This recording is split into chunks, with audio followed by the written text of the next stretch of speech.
क्या आपका भी उत्तर प्रदेश पुलिस का एग्जाम है? क्या आप भी उत्तर प्रदेश पुलिस एग्जाम की तैयारी कर रहे हो और अपने जो हिंदी का पोर्शन है उसको उच्च लेवल तक ले जाना चाहते हो, या आप हिंदी के स्कोर को बढ़ाना चाहते हो, तो यह वीडियो बनी है मात्र आपके लिए। तो वीडियो को पूरा और ध्यान से जरूर देखिएगा। तो बिना टाइम गवाए करते हैं वीडियो को स्टार्ट। आपका पहला क्वेश्चन है, निम्नलिखित तत्सम तद्भव शब्दों के युग्म में से कौन सा युग्म त्रुटिपूर्ण है? आपको बताना होगा। 4 विकल्प आपके स्क्रीन पर शो हो रहे हैं। आपको बताना होगा कि इनमें से त्रुटिपूर्ण, जो त्रुटिपूर्ण शब्द है या त्रुटिपूर्ण विकल्प है, वह कौन सा है। तो आपके क्वेश्चन में पूछा गया है तत्सम तद्भव शब्दों में से कौन सा युग्म त्रुटिपूर्ण है। तो ए, बी, सी या डी। तो 4 विकल्प आपके सामने शो हो रहे होंगे। आप प्रत्येक क्वेश्चन को जज कर सकते हो। प्रत्येक क्वेश्चन को जज करने के लिए आपको 5 से 6 सेकंड का टाइम दिया जाएगा। तो आपसे क्वेश्चन में पूछा गया था कौन सा शब्द त्रुटिपूर्ण है, तो कौन सा हो जाएगा? इसमें आपका बी विकल्प ऊंट, ऊंट और ऊंट वाला क्या हो जाता है?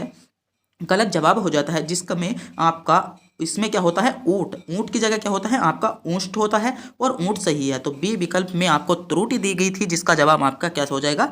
बी विकल्प को चुनने वालों का जवाब सही जवाब हो जाएगा। तो एक बार मैं फिर से बता दूं, अगर आपने अभी तक हमारे चैनल को सब्सक्राइब नहीं किया, चैनल को सब्सक्राइब और वीडियो को लाइक जरूर कर लीजिएगा। आपका अगला क्वेश्चन है, निम्नलिखित तत्सम तद्भवों में से कौन सा युग्म त्रुटिपूर्ण है? ऑप्शन है गोमय गोबर, क्षीर या खीर, पर्यटक या पटरी, या सप्तनी या सोत। तो आपको बताना होगा त्रुटिपूर्ण शब्द, इनमें से गलत शब्द युग्म कौन सा है। तो इसमें आपका सही जवाब क्या हो जाएगा? पर्यट और पटरी आपका इसमें गलत जवाब हो जाता है। तो सी विकल्प चुनने वालों का जवाब बिल्कुल सही जवाब होगा। अगर आप इन क्वेश्चनों का जवाब जानते हैं तो कमेंट बॉक्स में ही बता सकते हैं। आपका अगला क्वेश्चन है, सीमा कुत्ते से डरती है, इस वाक्य में कौन सा कारक है? आपसे क्वेश्चन में पूछा गया है सीमा कुत्ते से डरती है। ऑप्शन है अपादान कारक, करण कारक, कर्म कारक या संबोधन कारक। तो आपसे क्वेश्चन में पूछा गया था सीमा कुत्ते से डरती है, तो सीमा किससे डरती है? कुत्ते से। तो इसमें कौन सा कारक हो जाएगा? अपादान कारक हो जाएगा, जिसमें विभक्ति क्या आती है? से आती है। बात करते हैं करण। तो करण कारक में आपका क्या होता है? करण कारक में होता है जैसे कि राम गेंद से खेलता है या श्याम गेंद से खेलता है। तो इस प्रकार की जो विभक्ति आती है वह आपकी करण कारक में आती है। बात करते हैं कर्म कारक में। तो कर्म कारक जिसमें जो कर्ता द्वारा, जो आपका कर्ता होता है उसके द्वारा जब आपका प्रभाव कर्म पर पड़े, सीधा कर्म पर पड़े, तो वहां पर आपका क्या हो जाता है? कर्म कारक होता है। और बात करते हैं संबोधन कारक की। तो इसी टॉपिक से आपका अगला क्वेश्चन आपकी स्क्रीन पर शो होने वाला है। किससे? संबोधन कारक से आपको अगला जो क्वेश्चन है वह आपकी स्क्रीन पर शो होने वाला है। तो इस प्रकार के जो क्वेश्चन है वह आपके संबोधन कारक में पाए जाते हैं। जैसे हे राकेश यहाँ आओ, इस वाक्य में कौन सा कारक है? तो इसका जवाब हमने पहले ही बता दिया है। इसमें क्या हो जाता है? संबोधन कारक आपका हो जाता है। कर्ता कारक, तो कर्ता कारक में सीधा प्रभाव जो पड़ता है कर्ता पर पड़ता है। जैसे राम खेलता है, क्या? राम खेलता है। तो इस प्रकार का जो आपके कारक पड़ते हैं वह किस पर पड़ते हैं? कर्ता पर पड़ते हैं। तो यह वीडियो जो बनाई जा रही है वह आपको मात्र एजुकेशन पर्पस से बनाई जा रही है। वीडियो का जो पर्पस है ओनली एजुकेशन है, ना कि किसी धर्म या जात से रिलेटिव। तो यह वीडियो आपको सिर्फ एजुकेशन पर्पस से ही बनाई जा रही है। आपका अगला क्वेश्चन है हनुमान। हनुमान का पर्यायवाची शब्द नहीं है। हनुमान का पर्यायवाची शब्द नहीं है। ऑप्शन है पवन सूत्र, विनायक या मारुति नंदन, या इनमें से कोई नहीं। तो आपको बताना होगा हनुमान का पर्यायवाची शब्द नहीं है। तो जल्दी से जल्दी कमेंट बॉक्स में बताइएगा हनुमान का पर्यायवाची शब्द इनमें से कौन सा नहीं है। तो हनुमान का पर्यायवाची शब्द कौन सा नहीं है? तो बी नायक। क्या? विकल्प बी को चुनने वालों का जवाब बिल्कुल करेक्ट जवाब हो जाएगा। तो जिन बच्चों ने भी विकल्प बी को चुना है वह बिल्कुल सही चुना है। तो आपका अगला क्वेश्चन है पक्षी। पक्षी का पर्यायवाची शब्द है। पक्षी का जो पर्यायवाची शब्द होता है वह क्या होता है? तो विकल्प आपके सामने शो हो रहे हैं, जज कीजिएगा और कमेंट बॉक्स में बताइएगा कि पक्षी का पर्यायवाची निम्नलिखित में से कौन सा है। विकल्प आपके सामने है। तो पक्षी का पर्यायवाची क्या हो जाता है? तो बीहग पक्षी का पर्यायवाची हो जाता है। तो सी विकल्प आपका सही जवाब हो जाता है। अगर आप हिंदी के पोर्शन को मजबूत कर लेते हो तो उत्तर प्रदेश पुलिस में आपका सिलेक्शन मानो पक्का ही है, क्योंकि 37 नंबर की आपकी क्या आती है? उत्तर प्रदेश पुलिस में हिंदी आती है। अब जो कि आप 37 में से 37% हिंदी में पोर्शन में सही कर सकते हो। जीके जीएस में आप इतने क्वेश्चन नहीं कर सकते हो। अगर आप जीके जीएस को ज़्यादा टाइम दे रहे हो तो मैं मानता हूँ कि आपको रोज प्रतिदिन 37 क्वेश्चनों पर ज़्यादा ध्यान देना होगा। हिंदी को लगभग 1 से 1.5 घंटा आपको रोज देना होगा, जिससे आप अगर आपकी हिंदी पक्की है तो आपका सिलेक्शन मानो पक्का है। तो हिंदी को आपको बहुत ही ज़्यादा मजबूत करना होगा। आपका अगला क्वेश्चन है तन्य, सतु, आत्म विकल्पों में से पर्यायवाची शब्द चुनिए। ये आपके जो स्क्रीन पर विकल्प हैं, ये 3 विकल्प हैं, ये है किसके पर्यायवाची शब्द दिए गए हैं। तो किसके पर्यायवाची शब्द दिए गए हैं, तो इसमें आपका सही जवाब क्या हो जाएगा, पुत्र के पर्यायवाची शब्द दिए गए हैं। किसके दिए गए हैं, पुत्र के। ए विकल्प को चुनने वालों का जवाब बिल्कुल सही जवाब हो जाता है। आपका अगला क्वेश्चन है जब वाक्य में एक समान अधिकरण का प्रयोग होता है तो विराम चिन्ह का प्रयोग होता है। आपसे क्वेश्चन में पूछा गया था जब वाक्य में एक समान अधिकरण का प्रयोग होता है तो वाक्य में किस विराम चिन्ह का प्रयोग हम करते हैं। ऑप्शन है अल्प विराम का, अर्ध विराम का, संकेत विराम का या लाघव चिन्ह का। तो जल्दी से जल्दी बताइएगा किस विराम का हम प्रयोग करते हैं। तो जब वाक्य में एक समान आपका अधिकरण होता है तो वहां पर हम किसका प्रयोग करते हैं, तो वहां पर हम अर्ध विराम का प्रयोग करते हैं। तो विकल्प बी को चुनने वालों का जवाब सही जवाब हो जाएगा। क्या, वहां पर हम अर्ध विराम का क्या करते हैं, प्रयोग करते हैं। आपका अगला क्वेश्चन है मिश्रित तथा संयुक्त वाक्यों में विरोध का भाव प्रकट करने के लिए किस विराम चिन्ह का प्रयोग किया जाता है। क्वेश्चन में पूछा गया है मिश्रित और जो आपके संयुक्त वाक्य होते हैं उनमें जो विरोध का भाव प्रकट होता है वह आपका निम्नलिखित में से किस चिन्ह द्वारा प्रयुक्त किया जाते हैं या वहां पर आपका कौन से चिन्ह का प्रयोग हम करते हैं। तो विकल्प आपके सामने है, जज कीजिएगा और बताइएगा। आप प्रत्येक क्वेश्चन को जज कीजिएगा। वीडियो थोड़ी सी लंबी हो जाएगी तो जल्दी से जल्दी बताइएगा।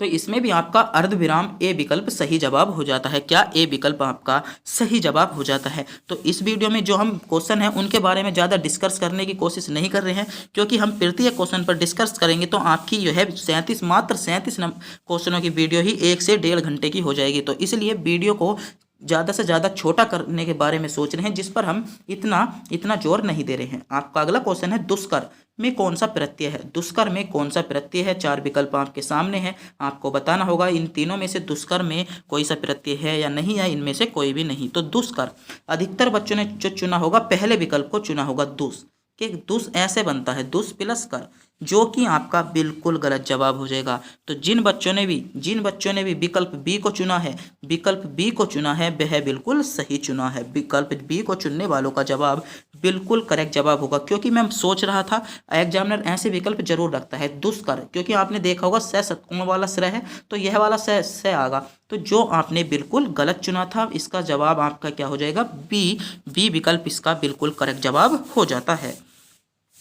आपका अगला क्वेश्चन है निम्नलिखित किस उपसर्ग का अर्थ विशिष्ट या भिन्न है।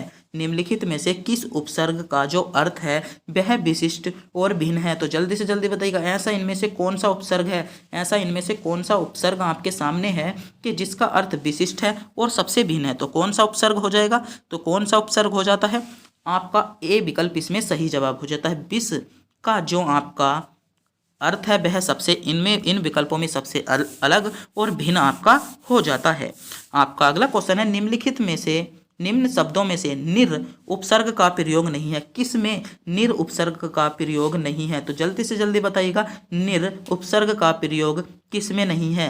तो इसमें क्या हो जाएगा आपका निर प्लस क्या हो जाएगा जीव, तो इसमें भी हो जाएगा। तो पहले में भी है निर प्लस धन, क्या हो जाएगा, इसमें क्या हो जाएगा निर प्लस धन हो जाता है। तो विकल्प 2 में भी आपका है और आपका इसमें क्या हो जाएगा, में आपका हो जाएगा निर प्लस क्या हो जाएगा योग, क्या निर प्लस योग क्या हो जाता है इसमें, तो इसमें भी है। तो तीनों ही विकल्पों में आपका निर शब्द का प्रयोग आपको दिया गया है। तो इसमें आपका विकल्प क्या हो जाता है, डी विकल्प इसमें सही जवाब हो जाता है, कोई भी नहीं।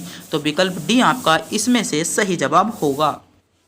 आपका अगला क्वेश्चन है चौपाई में कौन सा उपसर्ग प्रयोग किया जाता है। ऑप्शन है हिंदी उपसर्ग, संस्कृत उपसर्ग, विदेशी उपसर्ग या कोई नहीं। तो जल्दी से जल्दी बताइएगा चौपाई में जो चौपाई होती है उसमें कौन सा उपसर्ग आपका प्रयोग किया जाता है। तो हिंदी में आपका कौन सा उपसर्ग प्रयोग किया जाता है, तो आपका इसमें सही जवाब क्या हो जाएगा, हिंदी उपसर्ग का प्रयोग आप किस में करते हैं, चौपाई, किस में करते हैं, चौपाई में किया जाता है। किसमें, चौपाई में आपका हिंदी उपसर्ग का प्रयोग किया जाता है। आपका अगला क्वेश्चन है निम्नलिखित में से कौन सा वाक्य शुद्ध है।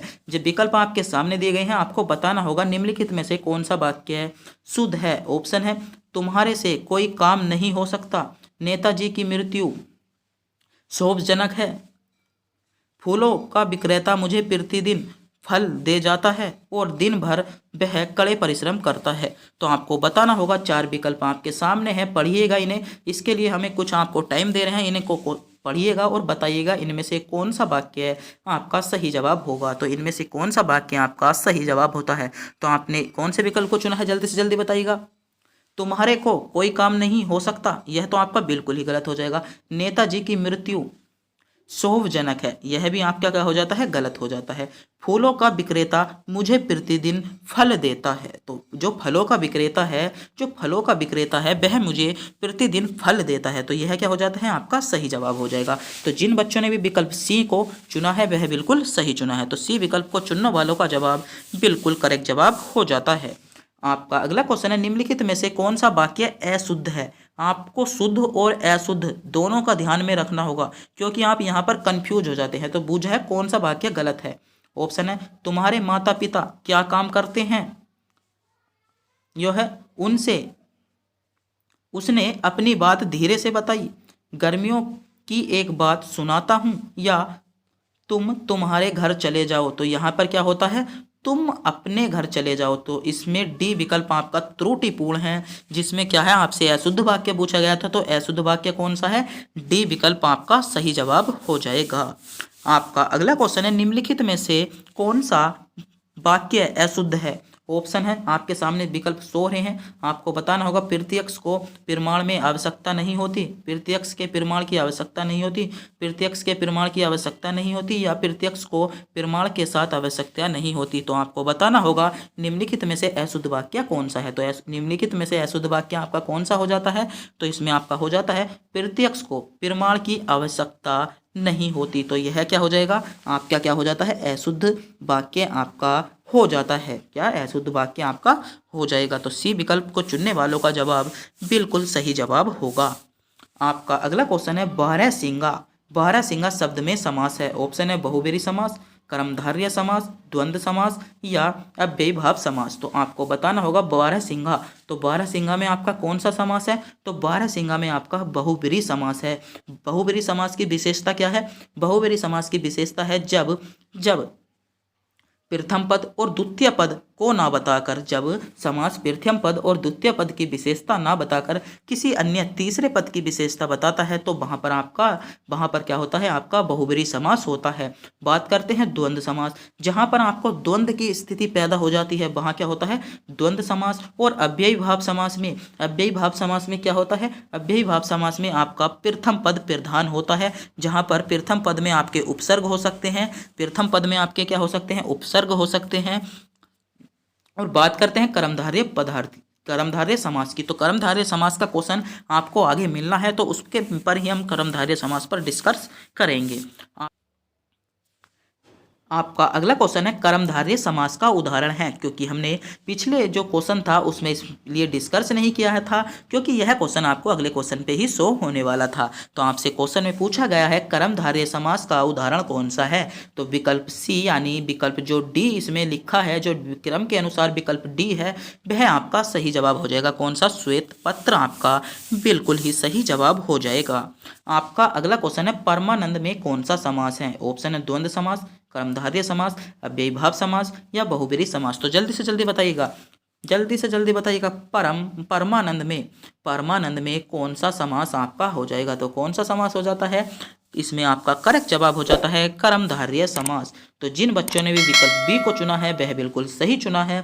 तो एक बार फिर से बता दूं, ऐसी ही वीडियो देखने के लिए, टॉप प्रैक्टिस सेट देखने के लिए, तो हमारे चैनल पर नए हो तो चैनल को सब्सक्राइब और वीडियो को लाइक जरूर कर दीजिएगा, क्योंकि यह वीडियो आपके लिए बहुत ही महत्वपूर्ण होने वाली है। आपको अगला क्वेश्चन है, निम्नलिखित में से कौन सा समास नहीं है। ऑप्शन है अव्ययीभाव समास होते हैं, कर्मधारय समास होते हैं, द्वंद्व समास होते हैं, बहुब्रीहि समास होते हैं। तो आपको बताना होगा निम्नलिखित में से कौन सा समास नहीं है। कौन सा समास नहीं है आपसे क्वेश्चन में पूछा गया है, क्योंकि आप यहाँ पर कंफ्यूज हो जाते हो, क्योंकि आप सोचते हो यहाँ पर तो सारे ही समास हैं, तो होते हैं। क्योंकि मैंने इसीलिए सारे को बोल दिया था, क्योंकि आप भी यही सोच रहे थे कि यहाँ पर अव्ययीभाव समास भी होता है, कर्मधारय समास भी होता है, द्वंद्व समास भी होता है, और बहुब्रीहि समास भी होता है। तो यहाँ पर आपको जो दिया था, आपको स्थायी बूझा था, क्वेश्चन में थोड़ा सा छुपा कर आपको दिया था। आपसे क्वेश्चन में पूछा गया था जो आपके समास होते हैं उसका जो स्थायी होते हैं वह कितने होते हैं। तो स्थायी में आपका कर्म कारक नहीं आता। क्या? क्योंकि यहाँ पर आपको सबसे पीछे आपको क्या दिया था, समास दिए गए थे, तो आपने सोचा था सैरे ही होंगे, सैरे ही होंगे। तो यहाँ पर आपको नहीं पड़ा था कि एग्जामिनर से क्वेश्चन गलत टाइप हो गया, क्योंकि जल्दी जल्दी में मैंने भी आपको बिना गौर दराए ही करा दिया था। तो आपको क्वेश्चन में बहुत ही ज़्यादा गौर देनी होगी। आपको यहाँ पर क्या दिया था, कर्म कारक दिया था, ना कि कर्म धार्य समास दिया था। तो क्वेश्चन को आपको ध्यान से पढ़ना होगा। आपका अगला क्वेश्चन है, किस समास के दोनों पद प्रधान होते हैं। तो जल्दी से जल्दी बताइएगा। मैंने सबसे शुरू का जो समास का क्वेश्चन था उसमें ही आपको बता दिया था कि किस समास के दोनों पद प्रधान होते हैं। तो किस समास के होते हैं, तो जिन बच्चों ने भी द्वंद्व समास यानी विकल्प सी को चुना है वह बिल्कुल सही चुना है। विकल्प सी को चुनने वालों का जवाब बिल्कुल सही जवाब हो जाएगा। आपका अगला क्वेश्चन है, विभत्स रस का स्थायी भाव है। ऑप्शन है क्रोध। तो क्रोध किसका होता है, क्रोध आपका होता है, किसका होता है, वीर रस। वीर रस में क्या होती है, क्रोधता। उत्सर्ग क्या, उत्सर्ग। तो यहाँ पर जो उत्साह होता है वह किस में होता है, वीर रस में। शोक, शोक किस में होता है, करुण रस में। तो क्रोध किस में होता है, इसका जवाब आपको कमेंट बॉक्स में बताना होगा कि क्रोध किसका स्थायी भाव है। तो इस क्वेश्चन का जवाब आपको कमेंट बॉक्स में बताना होगा। और आपको जो क्वेश्चन दिया था बी, विभत्स रस का स्थायी भाव कौन सा है, तो इनमें से कोई नहीं, डी विकल्प आपका इसका सही जवाब हो जाता है। तो आपको बताना होगा विभत्स रस का स्थायी भाव क्या होता है। आपका अगला क्वेश्चन है, अवसर का लाभ उठाना। अवसर का लाभ उठाना के लिए उपयुक्त है। आपको बताना हो सका, आपके लिए मुहावरा भी हो सकता है ये, कि अवसर का लाभ उठाने का अर्थ क्या है। 4 विकल्प आपके सामने हैं, जल्दी से जल्दी विकल्पों को पढ़िएगा और जवाब बताइएगा। कि एक बार मैं फिर से पढ़ रहा हूँ, अवसर का लाभ उठाना, किसी भी अवसर का लाभ उठाना। कब उठाया जाएगा किसी भी अवसर का लाभ, तो किसी भी अवसर का लाभ कब उठाया जाएगा, कब उठाएगा, जब इसका आपका सही जवाब क्या हो जाता है, इसका आपका सही जवाब हो जाता है बहती गंगा में हाथ धोना। क्या हो जाएगा, बहती गंगा में हाथ धोना इसका सही जवाब हो जाता है। आपने देखा होगा अवसर का, किसका, अवसर का क्या होना है, लाभ उठाना। तो क्या हो जाएगा, बहती गंगा में हाथ धोना इसका सही जवाब होगा।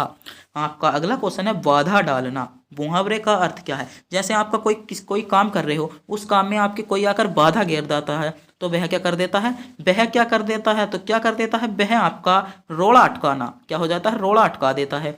जब आप कोई काम कर रहे हो और उसमें कोई बीच में आकर आपके बाधा घेर दे, तो वह क्या कर देता है, रोड़ा अटका देता है। आप बोलते हो ना कि तैने ही तो मेरा पूरा ही रोड़ा अटका दिया, मतलब मेरे काम में बाधा डाल दी। तो इसका बी विकल्प आपका सही जवाब होगा। आपका अगला क्वेश्चन है, अपना हाथ जगन्नाथ। क्या, अपना हाथ जगन्नाथ का अर्थ क्या है। तो अपना हाथ जगन्नाथ का क्या अर्थ है, तो इसका सही जवाब क्या हो जाएगा, अपने हाथ से काम करना ही उपयुक्त होता है। तो सी विकल्प जिन बच्चों ने भी चुना था वह बिल्कुल सही चुना था। तो सी विकल्प को चुनने वालों का जवाब सही जवाब हो जाएगा। क्या, हाथ, अपना हाथ जगन्नाथ। तो इसका सही जवाब क्या हो जाता है, अपने आप से काम करना ही उपयुक्त होता है। तो सी विकल्प आपका बिल्कुल सही जवाब हो जाएगा। आपका अगला क्वेश्चन है, मैं तुम सबको शुभ समझता हूँ, तुम सब एक जैसे हो के लिए उपयुक्त है। ऑप्शन है, चोर चोर मौसेरे भाई, एक दूसरी के थाली के चट्टे पट्टे, केर बेकेर के संग, या जैसे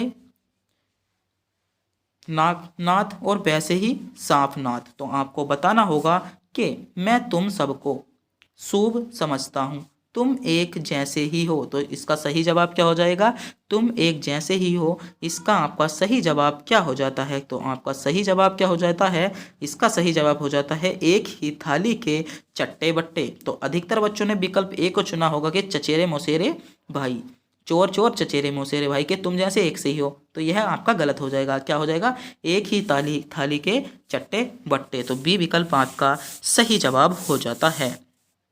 आपका अगला क्वेश्चन है, देखिए सुदामा की दीन दशा। देखिए सुदामा की दीन दशा, करुणा करके करुणा निधि रोए, पानी पराए को हाथ छुओ नाही, नैन के जल से पग धोए।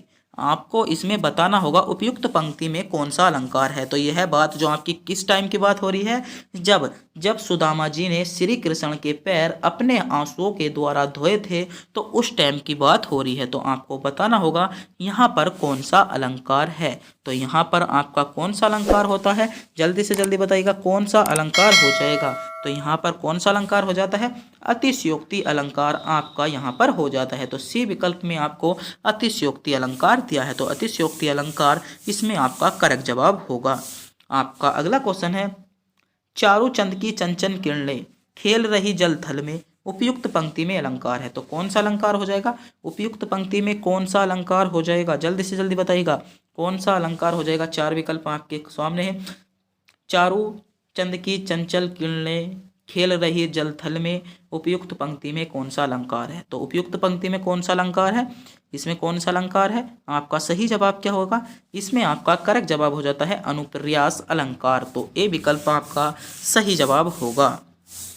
आपका अगला क्वेश्चन है, हृदय के वे भाव जो सुषुप्त अवस्था में पड़े होते हैं विषय को देकर आश्रय के दिन के जागृत होते हैं कहलाते हैं, वे क्या कहलाते हैं। तो क्या कहलाते हैं, तो आपके क्या कहलाते हैं, तो वे आपके स्थायी भाव कहलाते हैं। तो ए विकल्प आपका सही जवाब होगा। आपका अगला क्वेश्चन है, कृत्रिम कृत्रिम का विलोमार्थी मतलब कृत्रिम का विलोम शब्द क्या है, जल्दी से जल्दी बताइएगा। कृत्रिम का विलोम शब्द विकल्प आपके सामने है, विकल्प ए, विकल्प बी, विकल्प सी। कृत्रिम का जो कृत्रिम का विलोम होते हैं वे कौन होते हैं, तो कृत्रिम का विलोम कौन होते हैं, प्राकृतिक। क्या हो जाएगा, प्राकृतिक। ए विकल्प आपका सही जवाब होगा। आपका अगला क्वेश्चन है, उदंत का विलोम क्या है। तो उदंत का विलोम क्या हो जाता है, तो अनुदंत। अनुदंत जिन बच्चों ने भी विकल्प सी को चुना था वह बिल्कुल सही चुना था। तो अनुदंत आपका सही जवाब होगा। आपका अगला क्वेश्चन है, निम्नलिखित में से उदार का विलोम शब्द क्या है।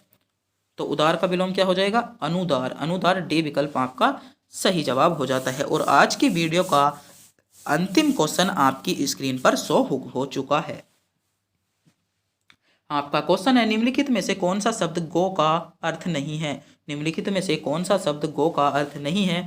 अगर आप भी इस क्वेश्चन का जवाब जानते हैं तो इस क्वेश्चन का जवाब जानने से पहले अगर आप भी हमारे चैनल पर नए हो, चैनल को सब्सक्राइब, वीडियो को लाइक जरूर कर दीजिएगा। और ऐसी ही वीडियो से रिलेटिव अपडेट पाने के लिए बने रहिए हमारे चैनल पर। और अभी तक टेलीग्राम चैनल को ज्वाइन नहीं किया है तो टेलीग्राम चैनल को भी ज्वाइन जरूर कर लें। तो इसमें आपसे क्वेश्चन में पूछा गया था गो का अर्थ नहीं है, तो गो का अर्थ क्या है, नहीं है, तो गज डी विकल्प इसमें आपका सही जवाब होगा। तो ऐसी ही वीडियो देखने के लिए बने रहिए हमारे चैनल पर। तब तक के लिए मिलते हैं अगली वीडियो में।